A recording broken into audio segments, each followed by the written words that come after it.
أستغفر الله إن الله غفور رحيم أستغفر الله إنه هو التواب الرحيم رب اشرح لي صدري ويسر لي أمري رب زدني علما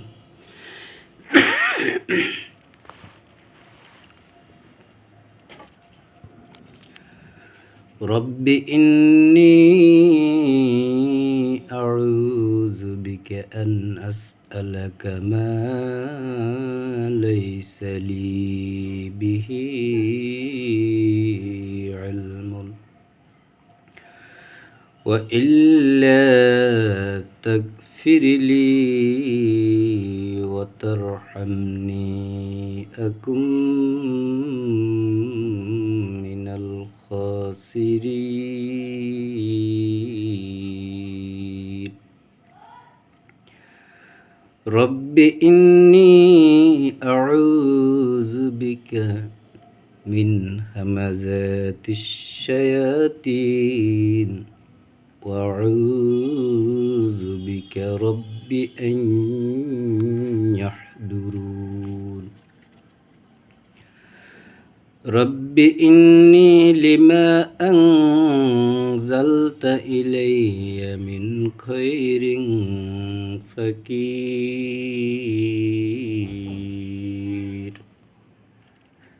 رب أعوذ بك من همزات الشياطين وأعوذ بك رب أن يحضرون أعوذ بالله أن أكون من الجاهلين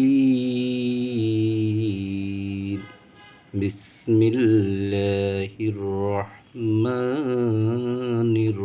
الرحيم أم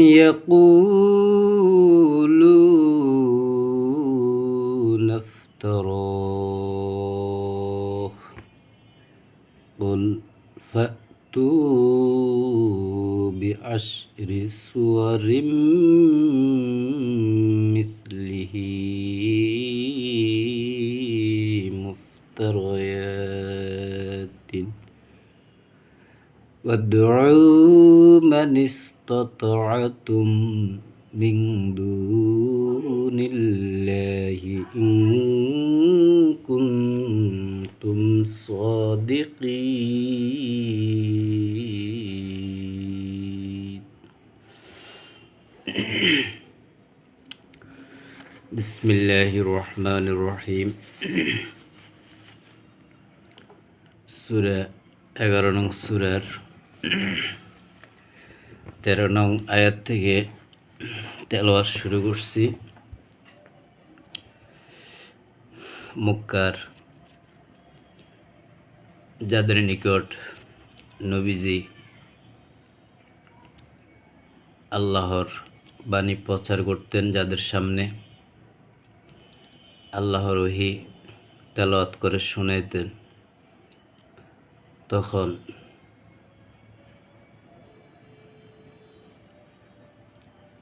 কেউ তার ডাকে সাড়া দিত না, বরং তাকে বিভিন্ন কটাক্ষ, হাসি তামাশা, ঠাট্টা বিদ্রুপ, যত ধরনের অপমানকর যত ব্যবহার তখন সে আরবে ছিল, তার কোনো কিছুই বাদ রাখেননি। জাদুবিদ বলা হতো, কবি বলা হতো, এসব কিছু নবীজি বানিয়ে বলতেন, এসব বলা হতো। তো এই আয়াতে আল্লাহ রাসূলকে তাদের সাথে চ্যালেঞ্জ করতে বলছেন। আল্লাহ রাব্বুল আলামিন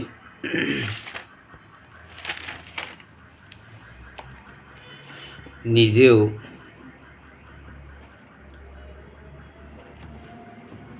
আল্লাহর পক্ষ থেকে বান্দাদের উদ্দেশ্যে বলছেন যে আমি যার কাছে ওহী প্রেরণ করেছি, যার কাছে আয়াত নাজিল করেছি, যার উপর সে যদি এসব নিজ থেকে বানিয়ে বলে, মিথ্যা বলে, তো আইন কুনতুম ফি রাইবিম মিম্মা নাজ্জালনা আলা আবদিনা, আমার এই বান্দার কোনো কথা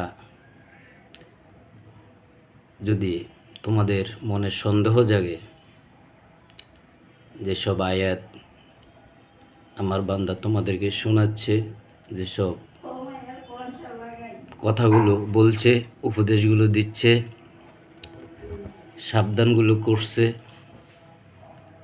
সুসংবাদগুলো দিচ্ছে, তোমাদের মনে যদি এসব ব্যাপারে কোনো সন্দেহ থাকে, ফাতু বিসূরাতিম মিন মিসলি, তাহলে তোমরা নিজেরা এরকম একটা সূরা বানিয়ে তৈরি করে দেখাও।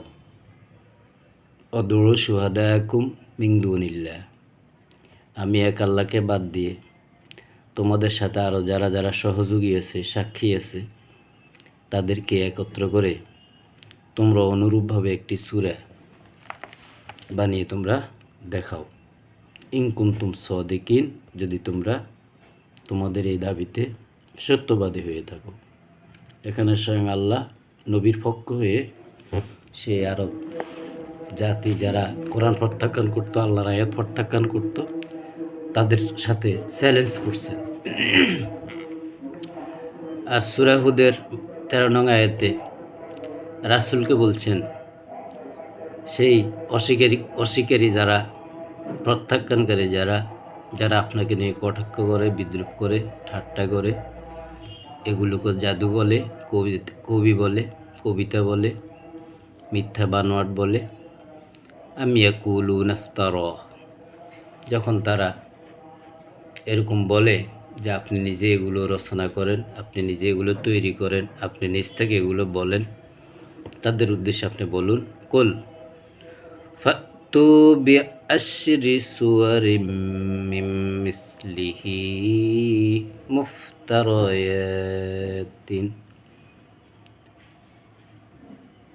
তোমরা নিয়ে এসো বানিয়ে 10টি সূরা অনুরূপ, যেভাবে যে আমি বানাই, তোমাদের মনে হচ্ছে, তোমাদের ধারণা আমি বানিয়ে বলি, তো তোমরা এরকম 10টি সূরা বানিয়ে নিয়ে এসো।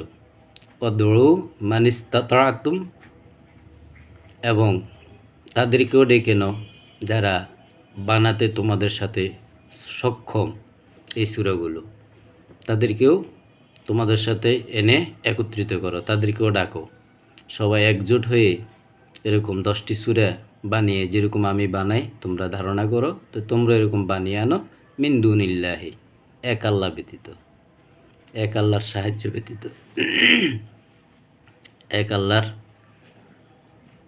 কে বাদ দিয়ে তোমরা তোমাদের যেসব অনুসারী আছে, তোমাদের সাথে যারা তোমাদেরকে সাপোর্ট দেয়, শেল্টার দেয়, এদেরকে সহ একত্রে তোমরা অনুরূপ 10টি সূরা বানিয়ে নিয়ে এসো। ইন কুনতুম সাদিকিন, যদি তোমরা তোমাদের দাবি সত্যি প্রমাণিত করতে চাও, তোমরা এরকম 10টি সূরা বানিয়ে দেখাও। এরপরে বলছেন পরের আয়াতে, ফাইল্লাম ইয়াস্তাজিবু লাকুম, যদি তোমরা বানাতে সক্ষম না হও, সক্ষম তো হবে না, তারপরেও যদি সক্ষমতা তোমরা কখনো অর্জন করতে পারবে না, এটা নিশ্চিত, তাহলে ফাআলামু, অতএব তোমরা জানিয়ে রাখো, ফাআলামু আন্নামা উনজিলা বিইলমিল্লাহ, তাহলে এটাই জানো এটি তোমাদের জানা উচিত যে এগুলো একমাত্র আল্লাহর এলেমেই নাজিল হয়, আল্লাহ থেকে আমার কাছে এগুলো আসে। এটাই তোমরা মানো, এটাই তোমরা বুঝো। ওয়া আল্লাহ ইলাহা ইল্লাহু, আর সেই এক আল্লাহ, সেই এক ইলাহ ছাড়া অন্য কোনো মান্যতা নাই, অন্য কোনো ইলাহ নাই। ফাহাল আনতুম মুসলিমুন, অতএব তোমরা সকলেই আল্লাহর এক আল্লাহর সামনে আত্মসমর্পণ করো, সারেন্ডার করো। তোমরা এক আল্লাহর আনুগত্য স্বীকার করো।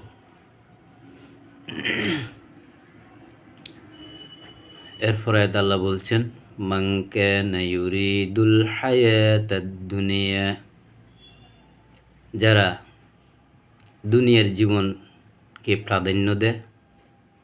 মান কানা ইউরিদুল হায়াতাদ দুনিয়া, যাদের বাসনা, যাদের কামনা শুধু দুনিয়াদারি, দুনিয়ার ক্ষমতা, দুনিয়ার লোভ, দুনিয়ার অর্থ, ধন সম্পদ, বাড়ি গাড়ি, সব, এই যাদের বাসনা, এই যাদের কামনা, এই যাদের ইচ্ছা, অজিনাতাহা, এবং এই দুনিয়ার সাজসজ্জা, রং তামাশা, ক্ষণিকের জন্য ক্ষমতা, ক্ষণিকের জন্য টাকা পয়সা, ধন সম্পদ, মায়ের পেট থেকে যেভাবে খালি এসেছে খালি হাতে, আবার যাওয়ার সময় খালি হাতে চলে যেতে হয়। তো এই যে সামান্য অবস্থান দুনিয়াতে একজন মুসাফির হিসেবে, তো এই দুনিয়াকে যারা রং তামাশা, সাজসজ্জা, জীবনের খেলতামাশা, এইভাবে যারা দুনিয়াকে প্রাধান্য দেয়, এভাবে যাদের দুনিয়ায় একমাত্র বাসনা কামনা, নুফি ইলাইহিম আমালাহুম ফিহা, তারা যত ভালোই কাজ করুক না কেন, যাদের দুনিয়ায় একমাত্র উদ্দেশ্য, আমি তাদের যে প্রতিদান পরিপূর্ণভাবে এ দুনিয়াতে আমি দিয়ে দেব।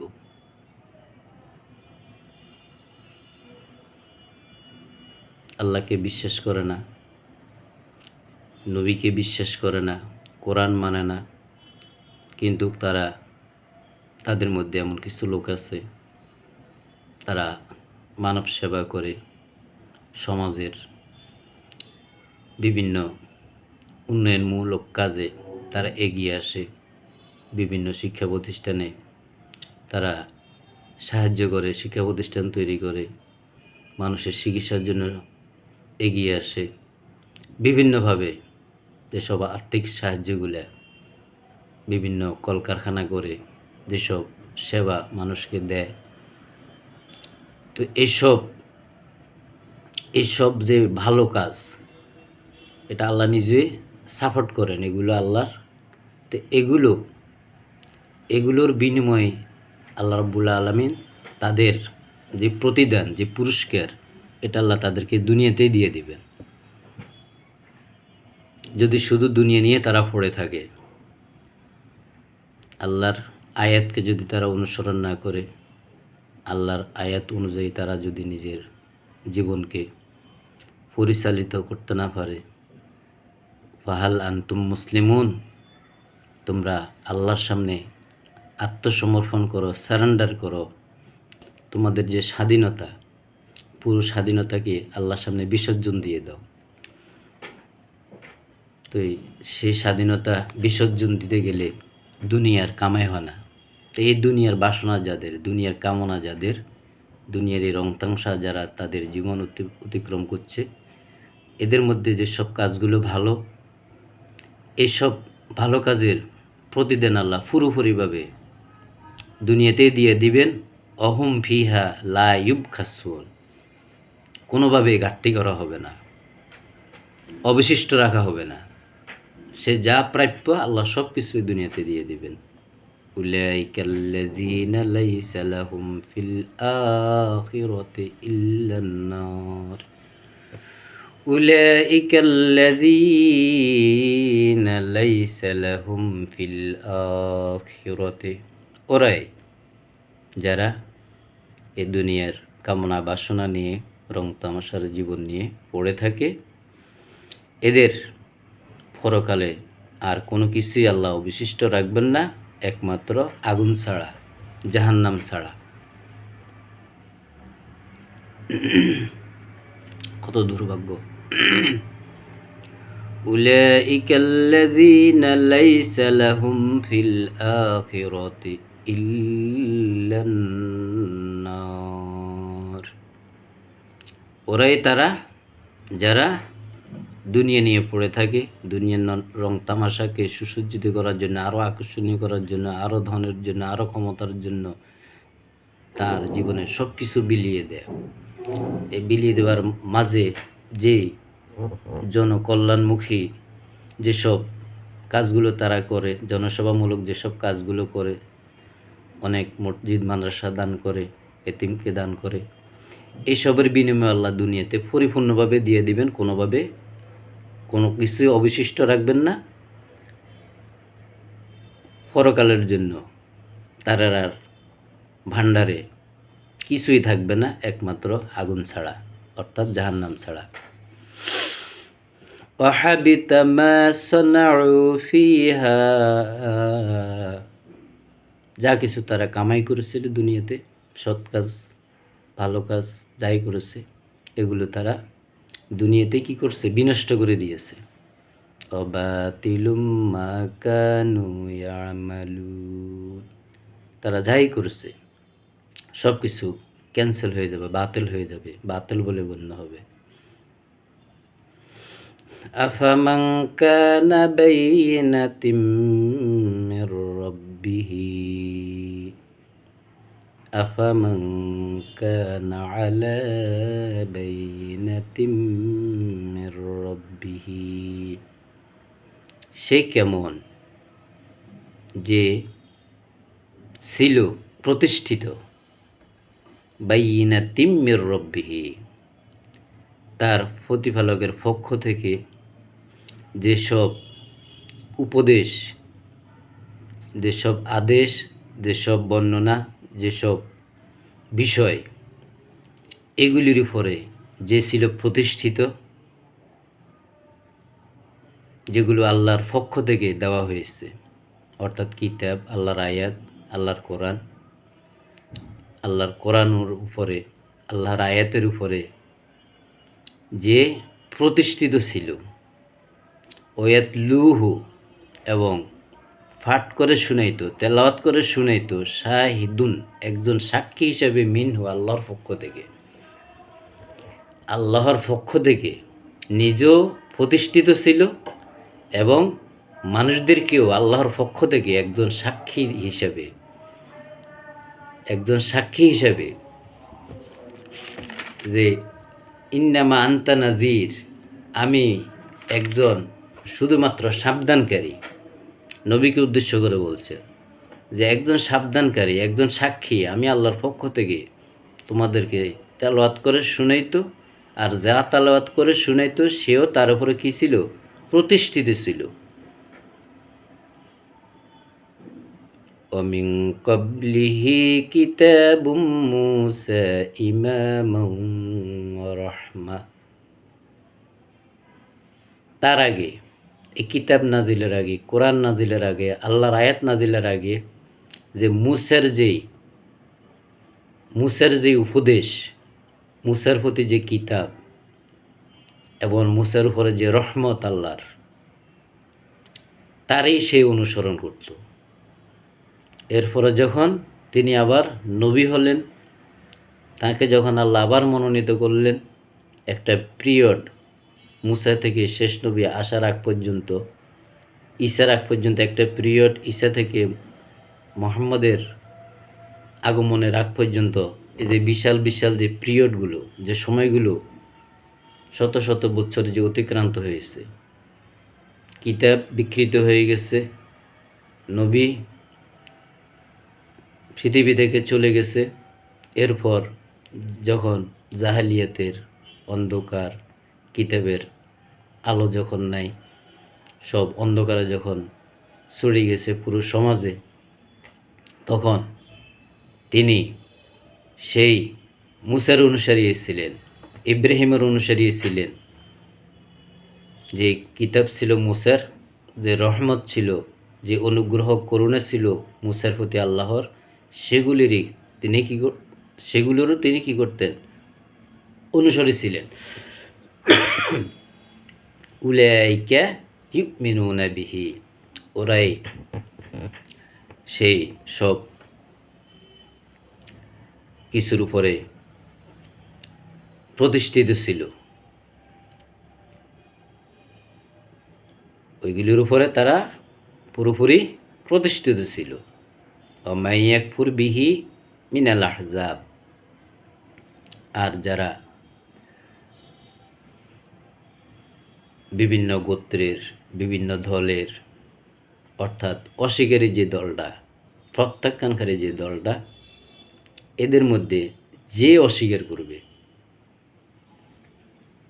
আয়াত অস্বীকার করবে, আল্লাহর বাণী অস্বীকার করবে, আল্লাহর কিতাব অস্বীকার করবে, আল্লাহর কোরআন অস্বীকার করবে, প্রত্যাখ্যান করবে, মেনে নেবে না, তো সেই সব গোত্রের, সেসব দলের যে অস্বীকার করবে, ফান্নারু মাওয়াইদুহু, তার জন্য যে ওয়াদার স্থল, যেটা তার আল্লাহ ওয়াদা করছেন, জাহান্নাম, সেই জাহান্নামের জায়গায় তার জন্য কম্পারম নির্ধারিত, অবধারিত। ফালা তাকু ফি মিরয়াতিম মিনহু, তো তাদের এই যে হঠকারিতা, তাদের এই যে অমান্যতা, অবাধ্যতা, তাদের এই যে প্রত্যাখ্যান আল্লাহর আয়াত, এত কিছু এতভাবে আল্লাহ উপদেশ দেওয়ার পরেও, সাবধান করার পরেও, এরপরেও তাদের যে কঠোরতা, তাদের মনে যে হীনমন্যতা, এত কঠোর ছিল সেই আরবের লোকেরা তখন, যে আপনি নিজে ভিতরে যাতে কোনো সন্দেহ না জাগে, এদের কৃতকর্ম দেখে, এদের আচার আচরণ দেখে, এদের ঠাট্টা বিদ্রুপ দেখে, যে আমি যে আয়াত দিয়েছি, আমি যে কিতাব দিয়েছি, কোনোভাবে যাতে আপনার ভিতরে এসব ব্যাপারে কোনো সন্দেহ না জাগে। ইন্নাহুল হাক্কু মির রব্বিকা, তোমার প্রতিপালক থেকে এটাই সত্য। আল্লাহ যেসব বাণী দিয়েছেন, যেসব আয়াত দিয়েছেন, যেসব আদেশ উপদেশ, যত যাই কিছু আল্লাহ করতে বলেছেন, এগুলি তোমার প্রতিপালকের পক্ষ থেকে কি সত্য। ওয়ালাকিন্না আকসারান নাসি লা ইউমিনুন, অধিকাংশ মানুষ ঈমান আনবে না, কিছুতে মেনে নেবে না। যুগে যুগে যত নবী এই জমিনে এসেছে, কেউই আল্লাহর সে বাণী কোনোভাবে মেনে নিতে পারে নাই। নূহ আলাইহিস সালামকে যখন আল্লাহ মনোনীত করলেন, নিজের ছেলেও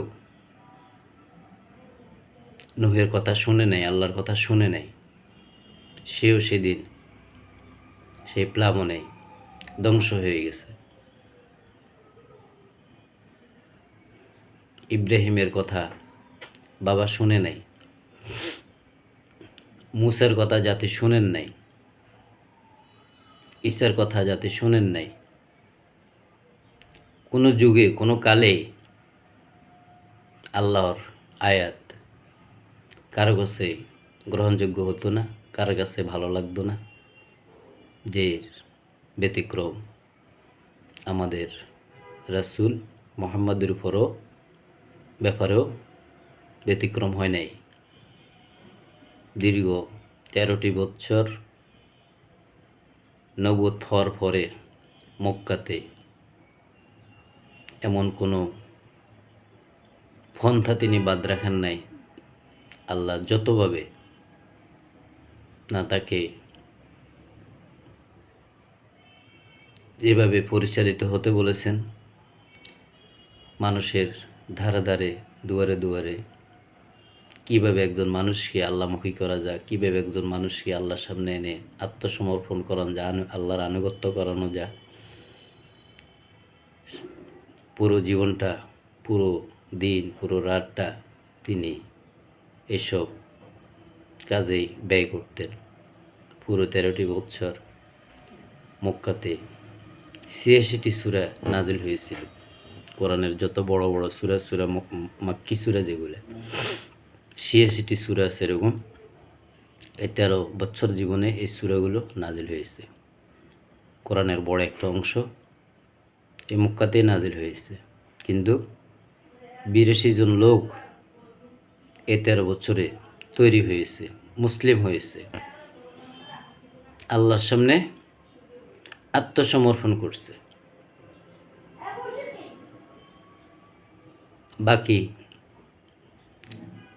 যে 28টি সূরা, সেই 28টি সূরা হিজরতের পর যে 10 বছর মদিনা, সেখানে নাজিল হয়েছে। যেসব মাদানী সূরা, সেখানে গিয়ে তিনি তা আল্লাহ রাব্বুল আলামিন তখন যদি চাইতেন যে আবু জেহেলকে প্রতিহত করে, ধূলিসাৎ করে নবীকে এবং নবীর সাথে যে 82 জন লোক মুসলমান হয়েছিল তাদেরকে বিজয় দান করতে পারতেন। আল্লাহ চাইলে পারতেন, কিন্তু আল্লাহ কী করলেন?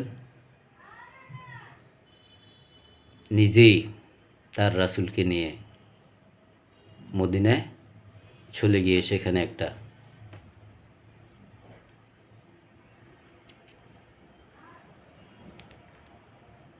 অবস্থান নিলেন, একটা দোকান খুললেন, দেখি এখানে কোনো লোক পাওয়া যায় কি না। সত্যি তাই হয়েছে। মদিনায় সমস্ত মানুষ দলে দলে মুসলিম হয়েছে, ইসলামের প্রতি আকৃষ্ট হয়েছে, আল্লাহর নবীরকে সম্মান করেছে, আল্লাহর আয়াত মেনে নিয়েছে, আল্লাহর কিতাব মেনে নিয়েছে। সেই মদিনাবাসী আবার একত্রিত হয়ে আল্লাহ নবী তখন মক্কা বিজয় করে দেখিয়ে দিয়েছেন।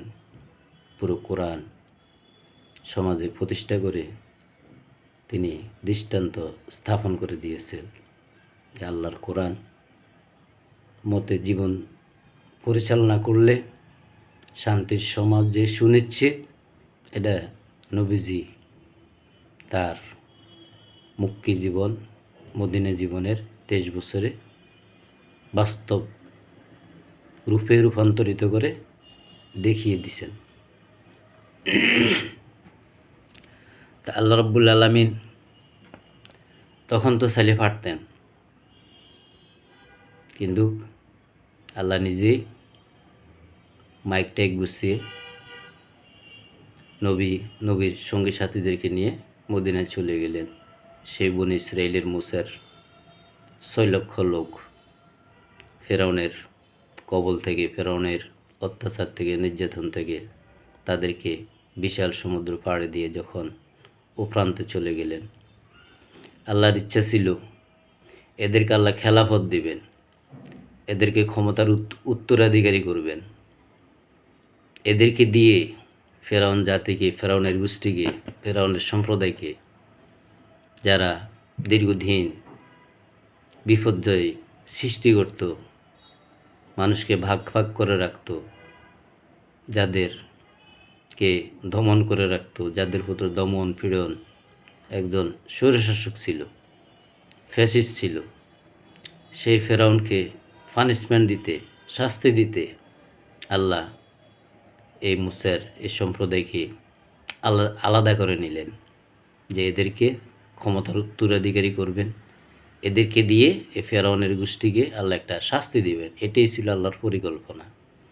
কিন্তু যখন মুসা আলাইহিস সালাম তার ভাই হারুনকে বলেছিলেন যে তুমি এদেরকে নিয়ে থাকো, মান্না সালুয়া নাজিল হতো, আসমানি খানা সবাই পেত, মুসা আলাইহিস সালাম তাওরাতের জন্য 40 দিনের জন্য যখন চলে গেলেন, এরই ভিতরে তারা গরু পূজা, মূর্তি পূজা আরম্ভ করে দিল।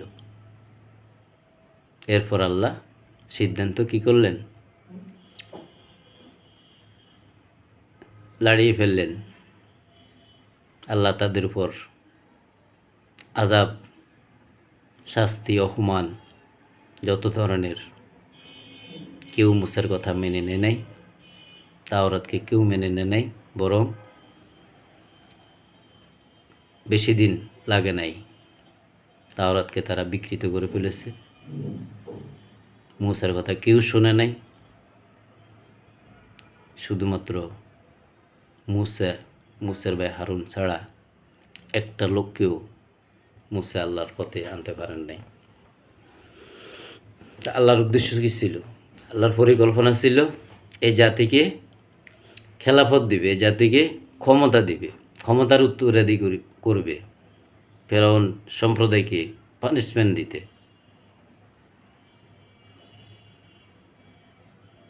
কিন্তু তারা সেটা গ্রহণ করেন নাই। তারা তাদের পিতৃপুরুষের সেই ধর্মকর্ম, সে মুক্তি পূজা, অগ্নি পূজা, এগুলোকে তারা বেছে নিয়েছে, তারা ইহুদি হয়ে গেছে। আজকেও যারা আল্লাহর আয়াত অস্বীকার করবে, আল্লাহর এই যে উপদেশ, আল্লাহর যে আদেশ, আল্লাহর যে কথা, এগুলোকে যারা প্রত্যাখ্যান করবে, এদের মধ্যে যারা অস্বীকারী, এদের যদি দুনিয়াতে কোনো ভালো কিছু থাকে, ভালো কোনো কাজ থাকে, সামাজিক কাজ, এর বিনিময়ে আল্লাহ তাদেরকে দুনিয়াতে দিয়ে দিবেন। পরকালে এদের জন্য আর কোনো কিছু অবশিষ্ট থাকবে না, এদের জন্য থাকবে শুধু জাহান্নাম। আর আল্লাহ নিজেই বলছেন যে অধিকাংশ মানুষ ঈমান আনবে না, বেশিরভাগ মানুষ আল্লাহর আয়াতকে অস্বীকার করবে, আল্লাহর আয়াতকে প্রত্যাখ্যান করবে, আল্লাহর মনোনীত বান্দাদেরকে অপমান করবে, তাদেরকে বাড়ি ছাড়া করবে, ঘর ছাড়া করবে, তার অনুসারীদেরকেও করবে। আজও হচ্ছে, আজও যারা আল্লাহর আয়াতের কথা বলে, এরা সমাজে কোথাও স্থান পায় না। যখন আয়াতের হক কথাগুলো তুলে ধরে, হক কথাগুলো বলতে চেষ্টা করে সমাজে, দেশে, তখন বিভিন্ন দিক থেকে বিভিন্ন বাধা। কারণ তারা তাদের দুনিয়ার যে স্বার্থ, দুনিয়ার যে লোভ, দুনিয়ার যে ক্ষমতা, দুনিয়ার যে রং তামাশা, যে আরাম আয়েশ, যে ভোগ বিলাস, তারা এগুলোকেও ভয় করে। এগুলো তাদের হাতছাড়া হয়ে যাবে আল্লাহর আয়াত মানতে গেলে, আল্লাহর কোরআন মানতে গেলে। আল্লাহ রাব্বুল আলামিন আমাদেরকে আল্লাহর আয়াত, আল্লাহর কোরআন বুঝে পড়ার তৌফিক দান করুক এবং আল্লাহর নির্দেশ, আদেশ, উপদেশ পরিপূর্ণ মুসলিম, যে আত্মসমর্পণ, নিজের স্বাধীনতাকে আল্লাহর সামনে পুরোপুরি স্যালেন্ডার করা, নিজের মত মতন, নিজের ইচ্ছা মতন চললে হবে না। আল্লাহ যেভাবে চলতে বলছেন, আল্লাহ যেভাবে নির্দেশ দিচ্ছেন, সেভাবে চলার জন্য নিজকে পুরোপুরি আল্লাহর কাছে সামনে কী করা, স্যালেন্ডার করা, আত্মসমর্পণ করা, এক আনুগত্য করা, একমাত্র আল্লাহর আনুগত্য করা। এটি আল্লাহ চাওয়া, এটি আল্লাহর দাবি। তো আমরা যেন সেই